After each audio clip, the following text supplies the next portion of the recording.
Have you ever noticed that the harder you try to be in control, the more life slips out of your hands? You fight to be stronger, richer, wiser, more respected. But the more you chase power, the smaller you start to feel. It's like running after your own shadow. The faster you move, the further it runs. Real power doesn't come from force. It comes when you stop needing to prove anything. It's quiet, like the strength of the ocean hidden beneath calm water. You can't grab it, you can only allow it. When you stop pushing, something inside you opens. A stillness that feels alive. You begin to feel the same energy that moves the wind, grows the trees, beats your heart without you even trying. Power is not about control. It's about connection. The moment you stop seeking, you become part of something greater. Something that doesn't need titles or followers or fear to exist. You realize that life isn't asking you to win.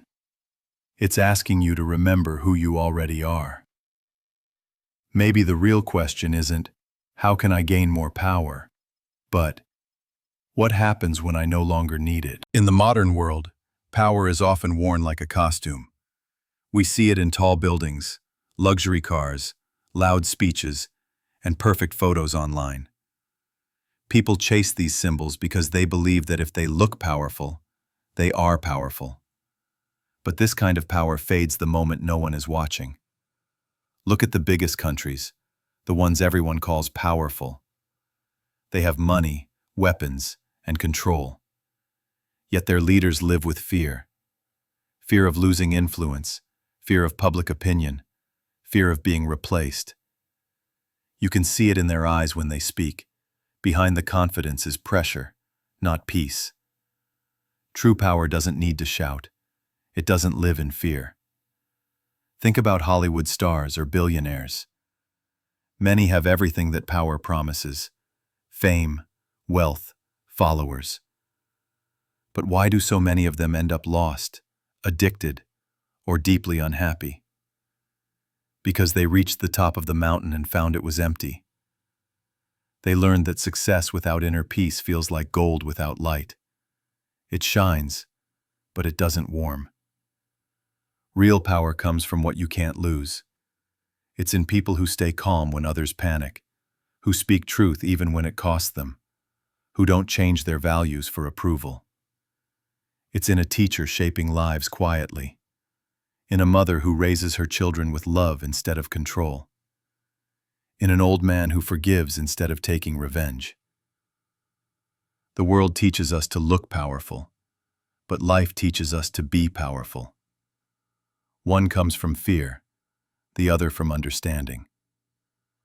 Power built on fear collapses when the world changes.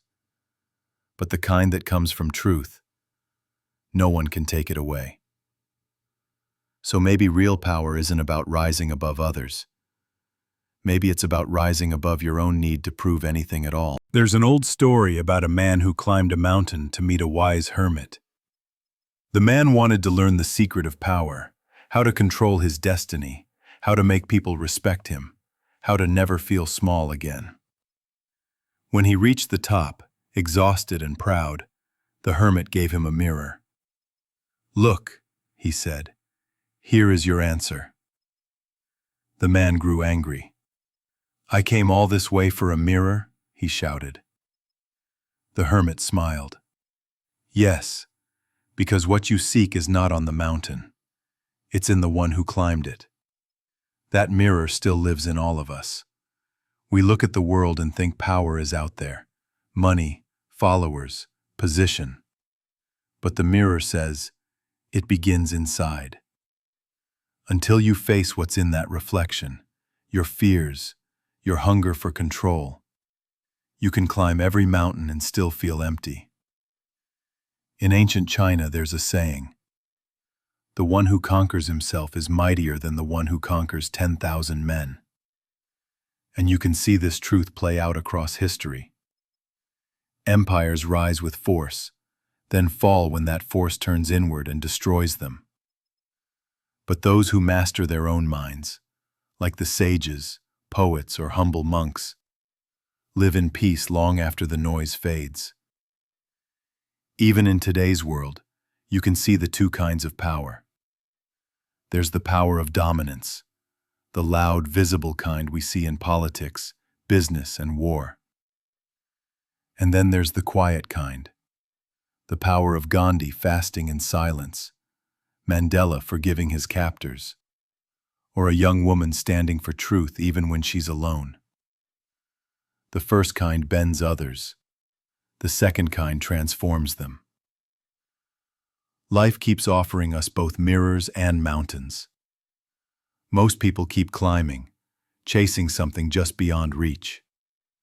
But the few who stop, look into the mirror and meet themselves, they find the mountain was never outside.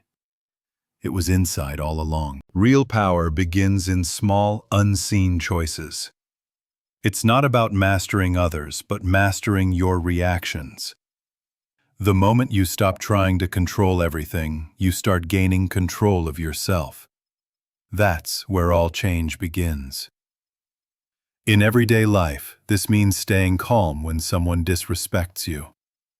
It means choosing silence instead of proving a point. It means working hard without needing others to see. These moments seem small, but they shape your inner strength more than any external victory ever could. In powerful countries, people are taught to compete, to always be the best. Yet, real power doesn't live in comparison. It lives in presence. You don't grow by being better than others. You grow by being better than the person you were yesterday.